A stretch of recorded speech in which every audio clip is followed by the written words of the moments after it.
So my name is Chaos itself, and I've never seen a full episode of Seinfeld, like ever.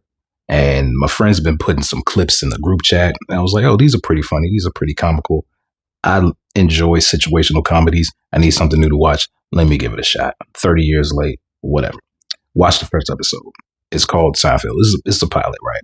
So the camaraderie with Seinfeld and George is pretty interesting because Seinfeld. He has an issue with this woman. He don't know the signals.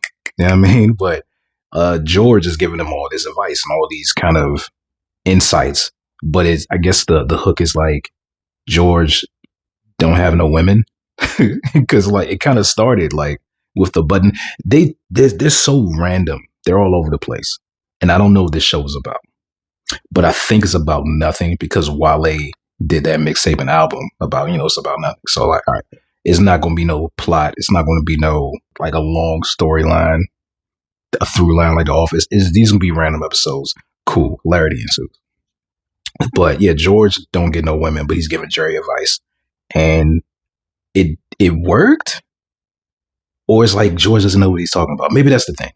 I don't understand caucus comedy beyond The Office and maybe Community and Parks and Rec. But that's like later. This is like 90s. So like 90s caucus comedy is different from like Fresh Prince of Bel-Air and Martin. So I'm trying to get used to it. I'm trying to be in their world. One thing I did notice is that there were black people.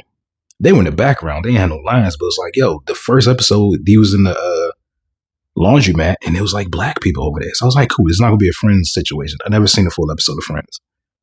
I don't know if I'm going to. So the other guy, Kramer, right, he comes in, he knocks.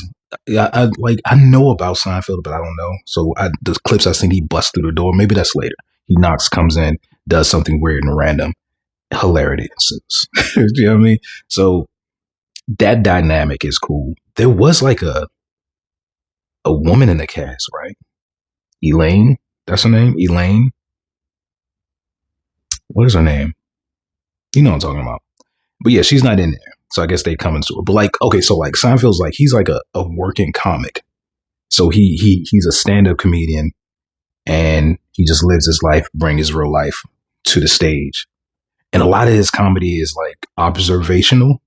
So it's like, I guess, what is the deal? So it's like, he's like, oh, the dryer and losing socks. I don't know. I don't know. That's like before my time with comedy. So I guess that went crazy. But I guess since you're seeing his real life on the show and he translates that to the stage, it makes it even more relatable. Now you're in on the joke. I'm starting to understand it now. Anyway, the episode ends with this girl picking her up from the airport. And they got a lot of sets. Like they was in a cafe, they was in a house, and they was at the airport. They really believed in the show. But anyway, he picks up the girl. She stays and like she's engaged. And then the show ends. Like that's it. This is what it is. Just like not non-serialized storylines that just they have conclusions, but it's like that's it. This is the first episode. I'm gonna keep at it.